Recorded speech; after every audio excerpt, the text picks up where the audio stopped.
नमस्कार, ग्लोबल न्यूजमा स्वागत छ। सुरुमा हेडलाइन्स। स्थानीय तहको चुनावका लागि कानून संशोधन आवश्यक नपर्ने एमालेको भनाई, चाँडो मिति घोषणा गर्न नेताहरूको माग। यो वर्ष पनि औपचारिकतामा सीमित शहीद दिवस संख्याबारे सरकार अनभिज्ञ, आधिकारिक तथ्याङ्क राख्न प्रधानमन्त्रीको निर्देशन। 20 मित्र राष्ट्रमा राजदूत रिक्त, नियुक्तिका लागि सरकारले गरेन पहल, सिफारिस भएका पनि जान पाएनन्। मेलम्ची खानेपानीको पुनर्निर्माण शुरू भइसकेको खानेपानी मन्त्री चौधरीको दाबी, समय सापेक्ष महसुल निर्धारण गर्ने आश्वासन। र उत्तर कोरियामा 4 वर्ष यताकै सबैभन्दा ठूलो क्षेपणास्त्र परीक्षण, सुरक्षा मजबुत बनाएको नेता उनको प्रतिक्रिया।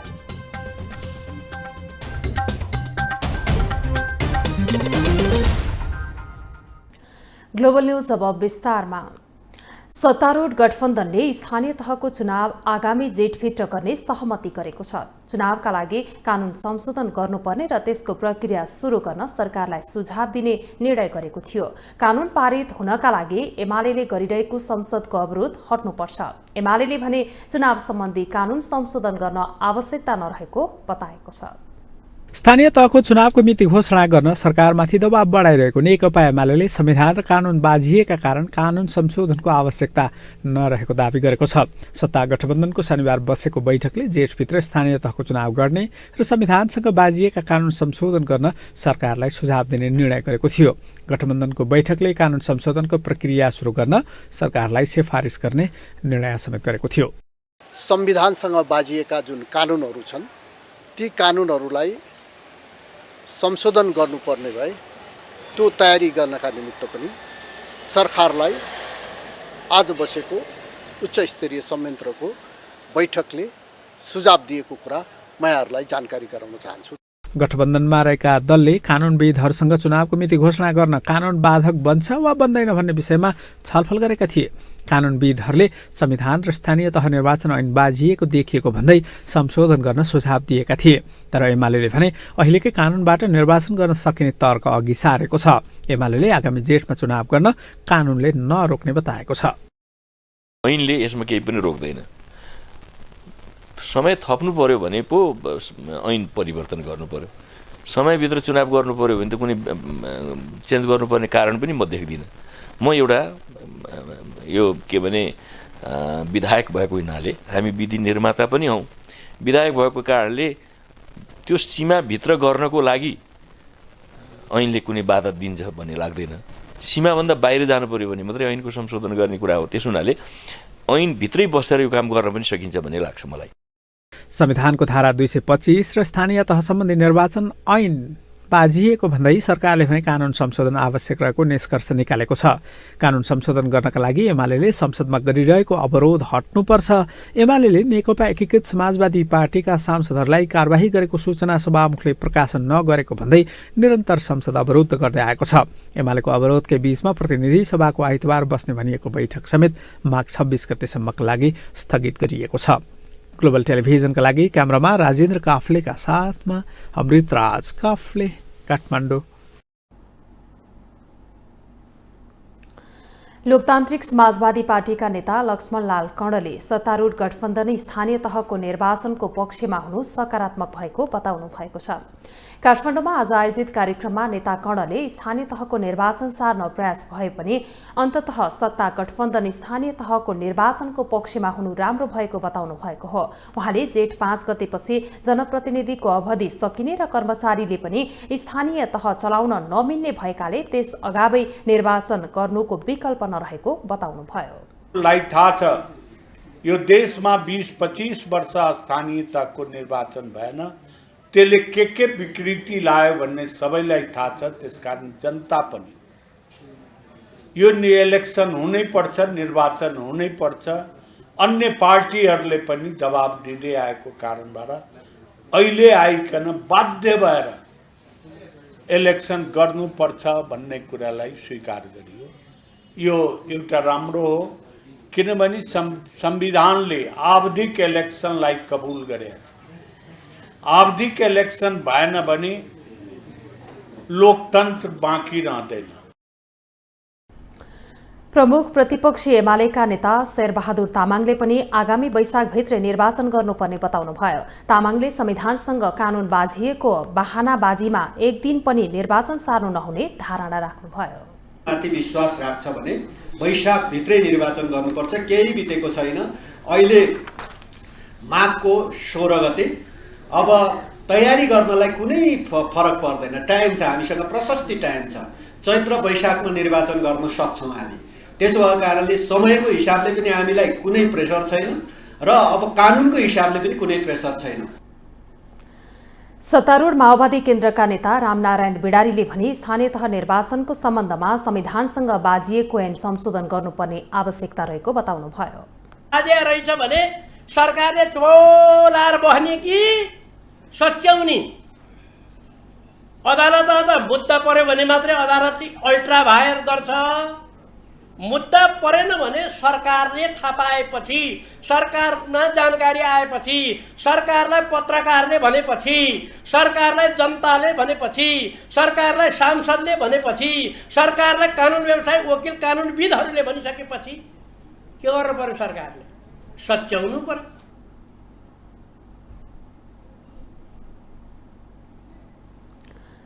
नेता बिडारीले सरकारले निर्वाचन आयोगसँग परामर्श गरेर स्थानीय तहको मिति तय गर्ने बताउनुभयो। यसैबीच नेपाल बार एसोसिएसनले निर्वाचन पर सारेर स्थानीय तहलाई जनप्रतिनिधिविहीन नबनाउन दलहरूलाई खबरदारी गरेको छ। महासचिव लीलामणि पौडेलले विज्ञप्ति जारी गरी कुनै आग्रह, पूर्वाग्रह, अनुकूलता, प्रतिकूलतालाई विचार गरेर निर्वाचन सार्ने वा नसार्ने विषय उचित नभएको बताउनु भएको हो। कुनै पनि बहानामा निर्वाचन नगरी वा परसारी स्थानीय तहलाई रिक्त बनाउने कुरा संविधान र कानून विपरीत मात्र नभई लोकतन्त्र र विधिको शासनको समेत उपहास हुन जाने बारे उहाँको भनाइ छ। बारले नेपालको संविधान र प्रचलित निर्वाचन सम्बन्धी कानून समेतका आधारमा सबै तहका निर्वाचन समयमा नै गरी लोकतन्त्रको रक्षा र सम्वर्धनमा लाग्न सरकार र दलहरूलाई आग्रह समेत गरेको छ।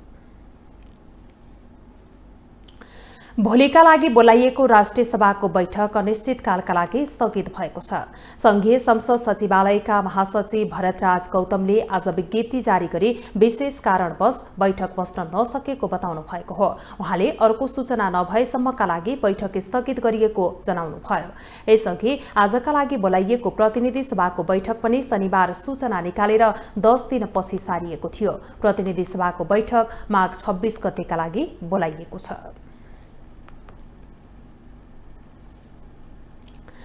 जहानिया राणा शासन अन्त्य र प्रजातन्त्र स्थापनाका लागि जीवन उत्सर्ग गर्ने शहीदहरूको सम्झनामा हरेक वर्ष माघ 16 गते शहीद दिवस मनाइन्छ।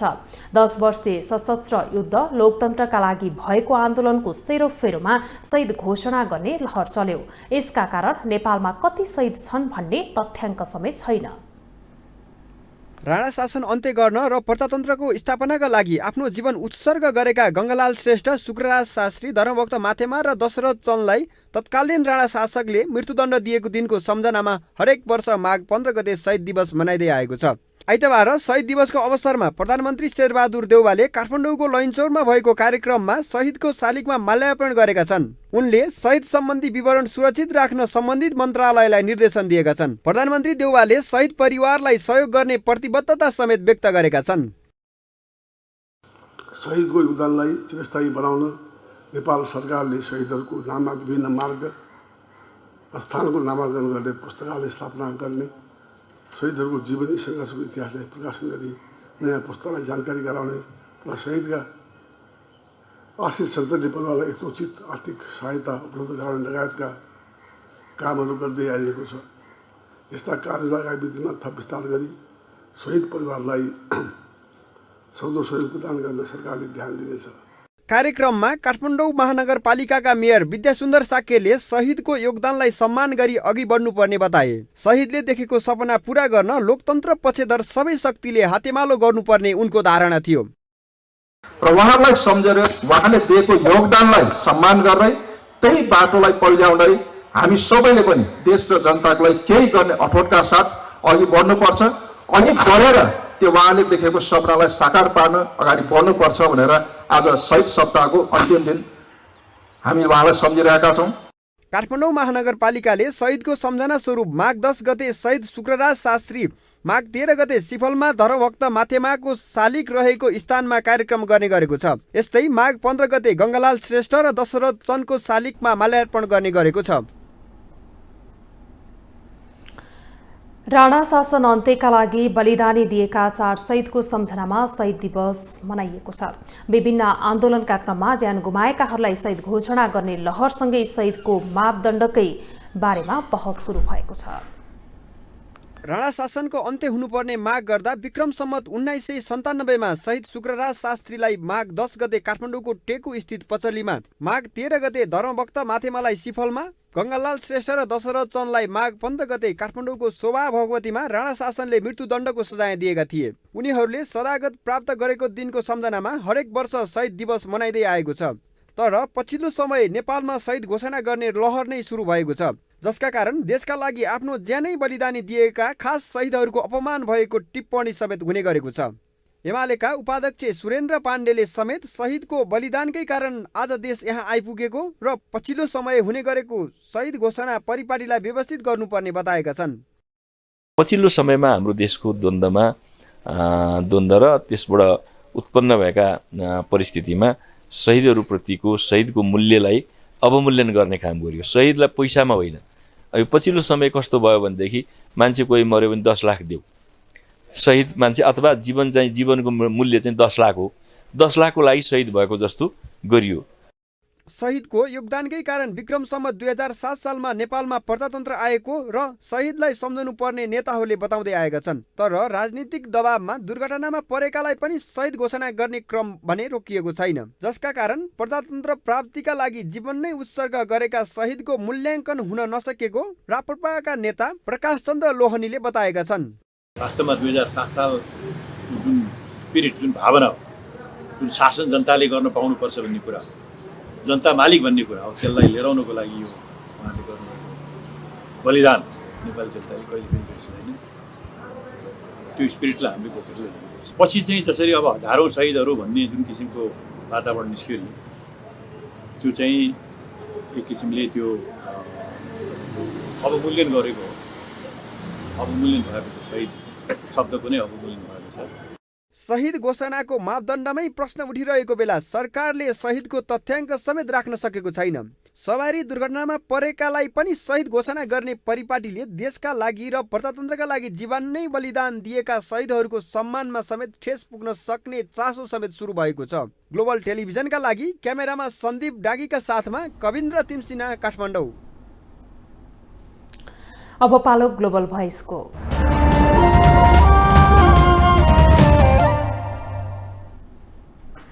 आज शहीद दिवस मुलुकलाई जहानिया तथा निरङ्कुश व्यवस्थाबाट उन्मुक्ति दिलाउन जीवन अर्पण गर्ने ज्ञात अज्ञात शहीदको सम्झना गर्ने दिन। यसै सन्दर्भमा ग्लोबल भोइसमा आज हामीले सर्वसाधारणलाई सोधेका थियौं, शहीदलाई कसरी सम्झनुहुन्छ? अब हामीले शहीद भन्नाले के सम्झिन्छौँ कि यो देश र जनताको लागि योगदान गरेको र देश र जनताको लागि उनीहरूको हक अधिकारको कुरा उठाउँदै शहादत प्राप्त गरेकालाई सम्झिन्छौँ। उहाँहरूप्रति आज शहीद दिवस भएको र विभिन्न कार्यक्रम गरी मनाउँदै गरेको अवस्थामा मेरो तर्फबाट हार्दिक श्रद्धा सुमन छ। अब शहीदहरूको जुन इच्छा आकाङ्क्षा र उद्देश्य थियो त्यो कुरा अहिले त्यो अनुसार राजनीतिक दलका नेताहरू नहिँडेको काम नगरेको अवस्था हामी हेरिरहेछौँ। शहीद भनेको हाम्रो देशका विभूतिहरू हुन्। आज उनीहरूकै बलिदानीको कारणले हामी यो देशमा यो अवस्थामा पुगेका छौँ। लोकतन्त्र गणतन्त्रहरू आएका छन्। हामी अहिले शहीद गेटको पछाडि छौँ। शहीदका सम्झनामा उहाँहरूको शालिग बनाइएको छ। तर अरू धेरै शहीदहरू छन्, चाहे त्यो माओवादी जनयुद्धका, मधेस आन्दोलनका, प्रजातान्त्रिक आन्दोलनहरूका, नेपालमा गणतन्त्र स्थापनाका लागि पहिलो शहीद हुनुभएका हाम्रा दुर्गानन्द झा, उहाँलाई कानुन नै बदलेर पनि हत्या गरिएको थियो, शहीद बनाइएको थियो। त्यस्ता शहीदहरूले गर्दा आज हामी देशमा लोकतन्त्र गणतन्त्र ल्याएका छौँ। उहाँहरूकै बाटोमा हिँड्नुपर्छ भनेको अहिलेको अवस्था छ। यो शहीद दिवसको दिनमा मात्रै उहाँले नसम्झेर उहाँले जुन बाटो पहिलाउनु भएको छ त्यही बाटोमा हाम्रा राजनीतिक दलहरू हिँडेर देशलाई अगाडि बढाउनुपर्छ भनेर मलाई लाग्छ।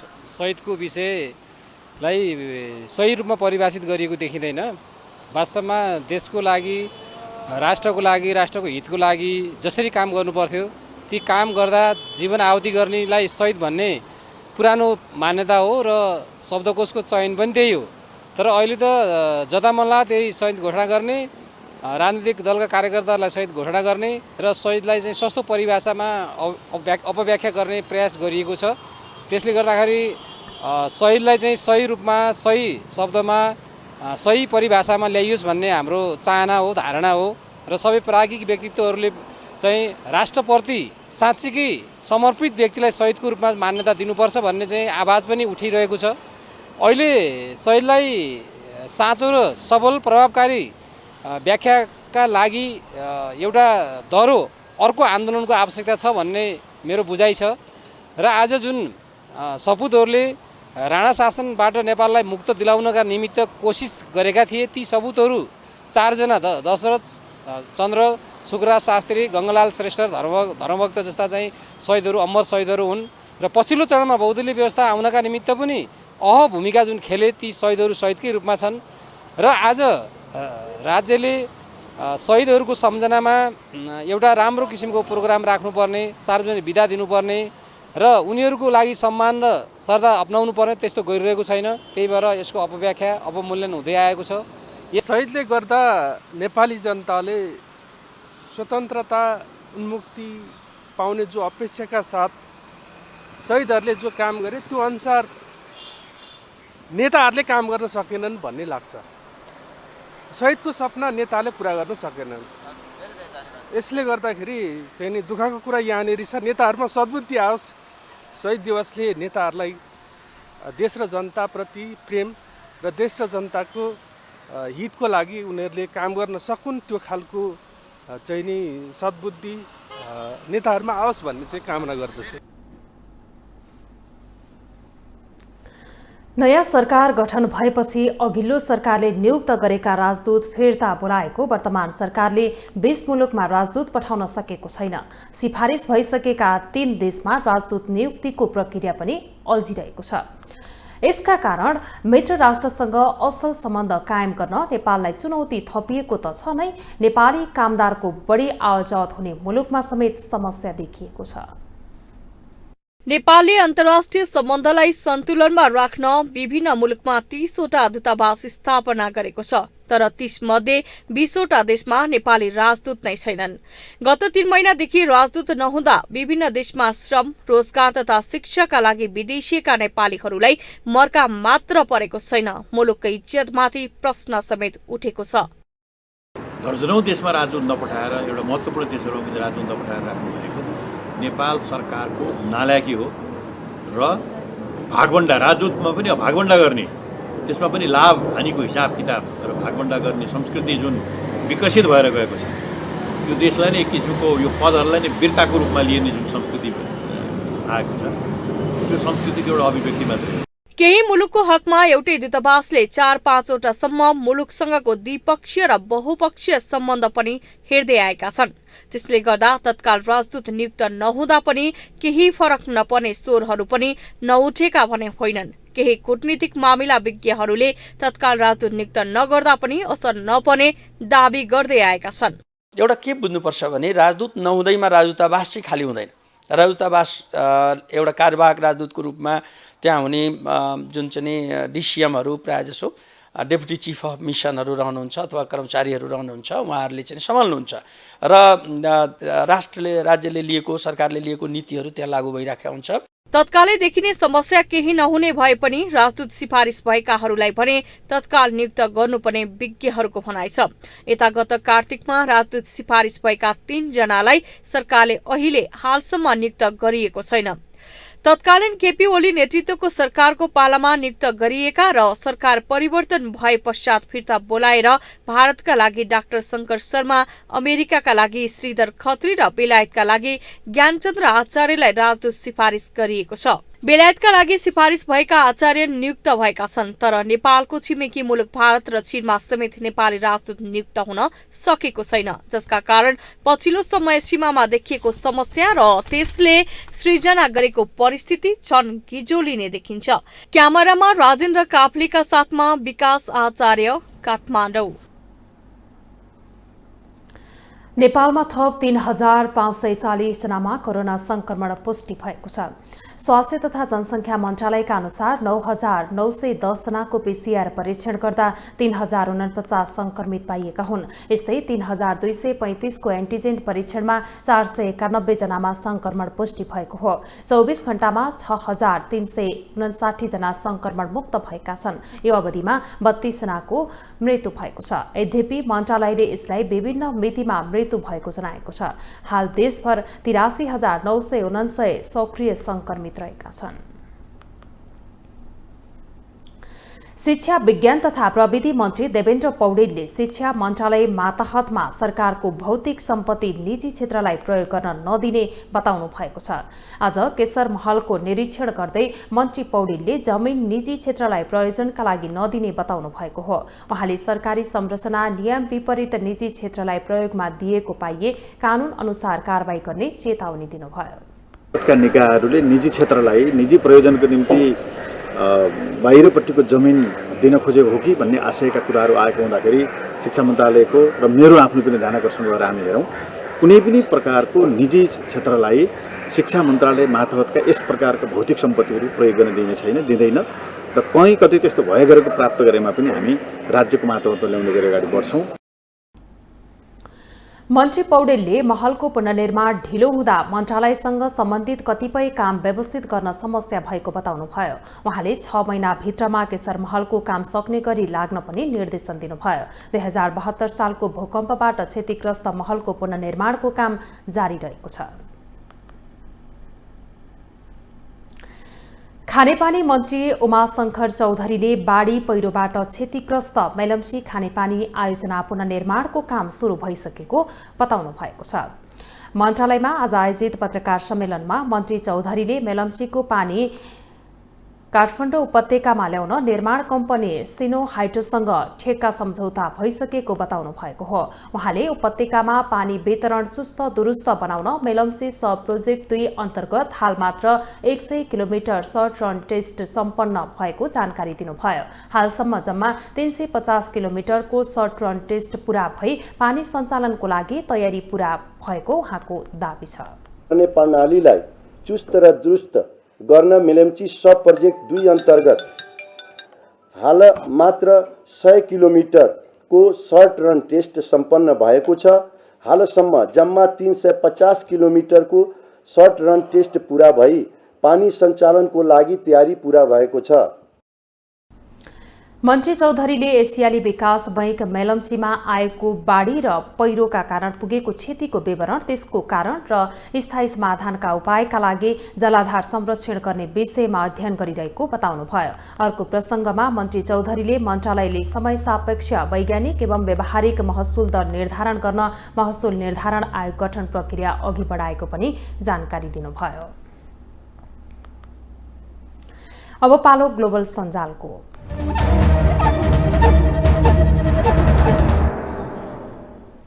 ग्लोबल सञ्जालमा हामी हरेक दिन सार्वजनिक महत्त्वको विषयमा सामाजिक सञ्जालकर्ताले अभिव्यक्त गरेका विचारलाई समेट्ने गर्दछौँ। आज हामीले समसामयिक विषयवस्तुमाथि गरिएका टिप्पणीलाई प्राथमिकता दिएका छौँ। कोरोना संक्रमणको बेलामा सावधानी अपनाऊ भन्दै डाक्टर लुना भट्ट ट्वीट गर्छिन्, सावधानी जरुरी, एकैछिन त हुने, चिनेकै हुने, मलाई केही हुन्न, माइल्ड हो रे, भ्याक्सिन लगाएकै छु, यी बहानाले भाइरस रोकिँदैन, यो माइल्ड होइन, कुनै रोगलाई माइल्ड भन्न मिल्दैन, मास्क, भिडभाडबाट जोगिने, हात धोइरहने, हावा खेल्ने ठाउँमा बस्ने, यति चाहिँ गरौं।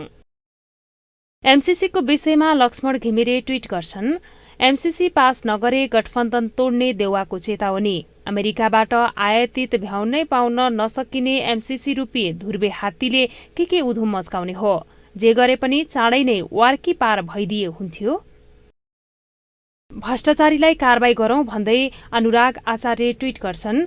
नीतिगत भ्रष्टाचार गर्ने र आफ्नो पदीय शक्तिको दुरूपयोग गर्ने मन्त्री र उच्च कर्मचारीहरू अनि भ्रष्टाचार गर्न उत्प्रेरित गर्ने व्यवसायी एकैसाथ जबसम्म कारबाहीमा पर्दैनन् अख्तियार र न्यायपालिकामाथि जनविश्वास कायम हुँदैन। मिडियाले सबैमाथि एकसाथ खबरदारी गर्नुपर्छ। एमसीसीको विषयमा निर्मल प्रसाई ट्वीट गर्छन्।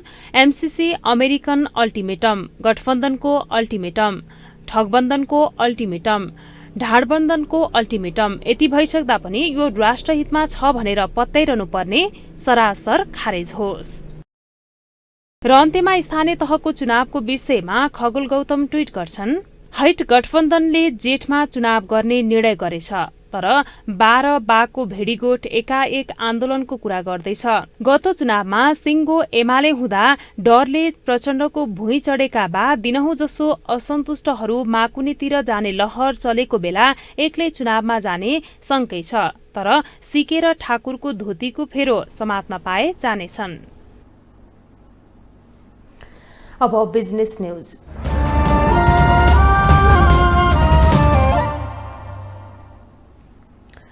सरकारले वैदेशिक रोजगारका क्रममा उत्पन्न समस्या तत्काल सम्बोधन गर्ने गरी कल सेन्टर स्थापना गरेको छ।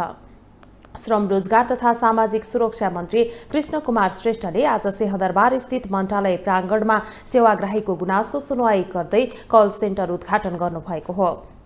मन्त्री श्रेष्ठले वैदेशिक रोजगार बोर्डको कार्यालयमा भएको कल सेन्टरले प्रभावकारी काम गर्न नसकेका कारण मन्त्रालयमा स्थापना गर्नु परेको तर्क गर्नुभयो। उहाँले वैदेशिक रोजगारमा गएकाबाट ठगी गरेको रकम तत्काल फिर्ता दिन पनि बिचौलियालाई आग्रह गर्नुभयो।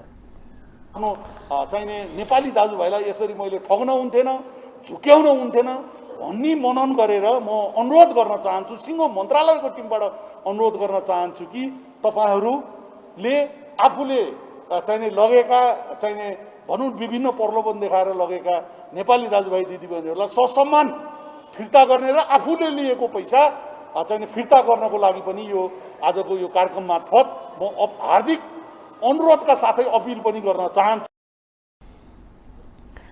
मन्त्रालयका सचिव एकनारायण अर्यालले वैदेशिक रोजगारमा गएकाहरूको समस्या समाधान गर्नका लागि आवश्यक सुझाव दिन सबै पक्षलाई आह्वान गर्नुभयो।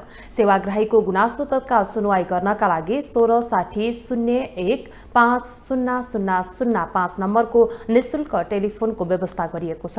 यस्तै कल सेन्टर @feb.gov.np मा इमेल पठाएर पनि गुनासो राख्न सकिनेछ। कल सेन्टरमा 6 कर्मचारीले 24 घण्टा सेवा दिनेछन्। वैदेशिक रोजगारमा गएकाहरूको गुनासो वा पीडा तत्काल सम्बोधन गर्न प्रहरीको टिम पनि परिचालन गर्ने व्यवस्था गरिएको छ। साताको पहिलो दिन आइतबार शेयर बजारमा हरियाली छाएको छ। कारोबार सुरु भएसँगै बढ्ने क्रममा देखिएको बजार अन्तमा 105 अङ्कले बढेर बन्द भयो। आज शेयर कारोबार मापक नेप्सी परिसूचक 105.55 अङ्कले बढेर 2885.53 अङ्कमा पुगेको छ। कारोबार रकम पनि 6 अर्ब नागेको छ। 1,51,55,432 किता शेयर किनबेच हुँदा शेयर कारोबार रकम 6,32,42,74,000 पुगेको छ। बजार उच्च अङ्कले बढ्दा आधा दर्जन कम्पनीहरूको शेयर मूल्य सकारात्मक सर्किट लेभलमा कारोबार भएको छ। अब इन्टरनेशनल न्यूज।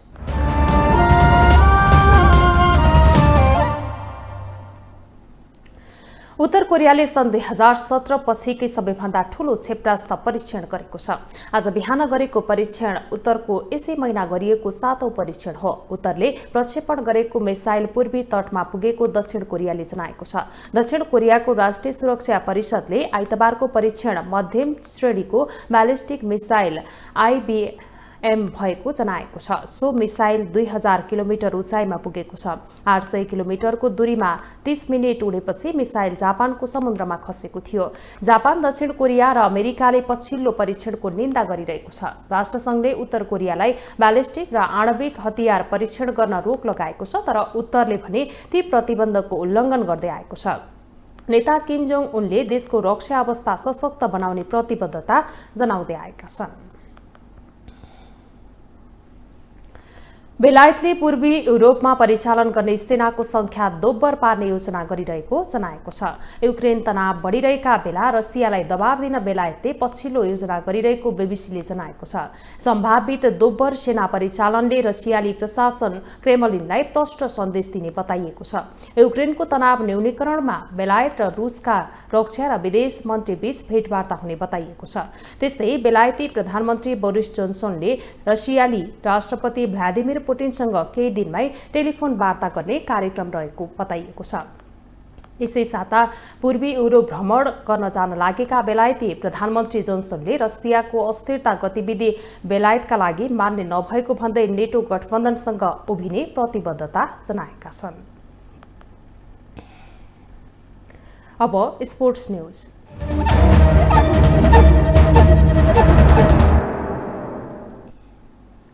शहीद स्मारक ए डिभिजन लिग फुटबलको 9औं चरणपछि स्थगित गरिएका खेल माघ अन्तिम सातादेखि हुने भएको छ। अखिल नेपाल फुटबल संघ एन्फाले 10औं चरणका खेलहरू माघको अन्तिम सातादेखि सुरु गर्ने तयारी गरेको हो। एन्फा कम्पिटिसन डाइरेक्टर रहेका सञ्जीव मिश्रले 10औं चरणका खेलहरू 27 देखि 1 फागुनसम्म गर्ने तयारी गरेको जानकारी दिए।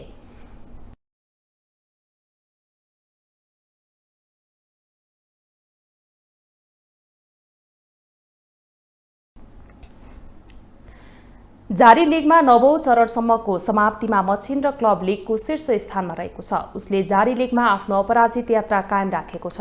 9औं खेलमा 7 जित 2 बराबरी खेल्दै 23 अङ्क जोडेको मछिन्द्रलाई मनाङले 19 अङ्कका साथमा पछ्याइरहेको छ। त्यस्तै तेस्रो स्थानमा रहेको आर्मीको 17 अङ्क बनाएर उपाधि होड कायमै रहेको छ।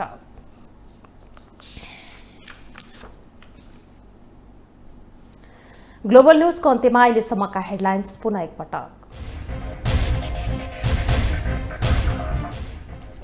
स्थानीय तहको चुनावका लागि कानून संशोधन आवश्यक नपर्ने एमालेको भनाई। चाँडो मिति घोषणा गर्न नेताहरूको माग। यो वर्ष पनि औपचारिकतामा सीमित शहीद दिवस संख्याबारे सरकार अनभिज्ञ आधिकारिक तथ्याङ्क राख्न प्रधानमन्त्रीको निर्देशन। 20 मित्र राष्ट्रमा राजदूत रिक्त नियुक्तिका लागि सरकारले गरेन पहल। सिफारिस भएका पनि जान पाएनन्। मेलम्ची खानेपानीको पुनर्निर्माण सुरु भइसकेको खानेपानी मन्त्री चौधरीको दाबी। समय सापेक्ष महसुल निर्धारण गर्ने आश्वासन। र उत्तर कोरियामा 4 वर्ष यताकै सबैभन्दा ठूलो क्षेपणास्त्र परीक्षण। सुरक्षा मजबुत बनाएको नेता उनको प्रतिक्रिया।